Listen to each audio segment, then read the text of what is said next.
Bilang paggunita sa National Rabies Awareness Month ngayong Marso, ikinasa ng Quezon City LGU ang libreng bakuna kontra rabies para sa mga alagang aso at pusa. Nasa frontline ng balitang yan si Laila Pangilinan.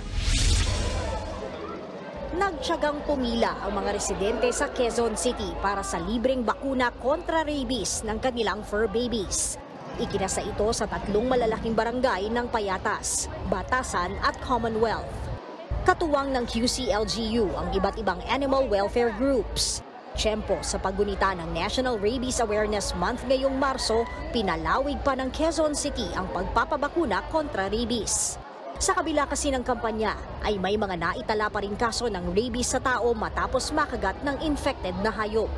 Malungkot man sabihin, siguro ngayong taon na to nakaka 3 to 5 cases. Kami po, yearlong po ang bauna namin.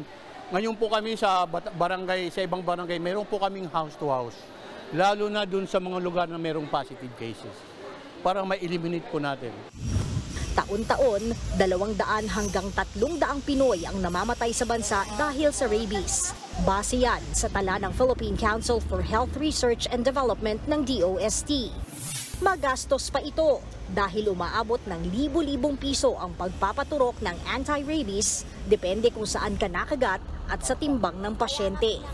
Kaya si Janet talagang nagtiis sa pila at init para lang mapabakunahan ang kanyang mga alaga. Minsan na raw kasi siyang nakagat ng kanyang pusa at ayaw na niyang makaranas ng kaba dahil dito.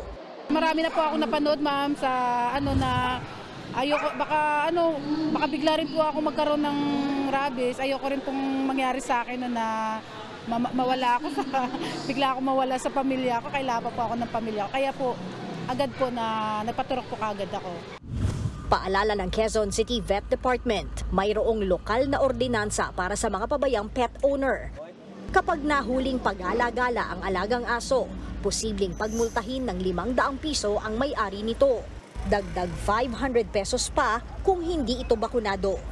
Posible pa silang idemanda ng lokal na pamahalaan. Pag binigyan sa amin ng citation ticket, hindi nila binayaran. Then after 7 days, dadalhin namin sa piskal para idemanda sila. Nagbabalita mula sa Frontline, Laila Pangilinan, News 5. Mga kapatid, Jiggy Manikad po, iba na ang may alam at may pakialam sa panahon ngayon. Para sa konkreto, kumpleto at komprehensibong balitaan sa Frontline, mag-follow at mag-subscribe sa social media pages ng News 5.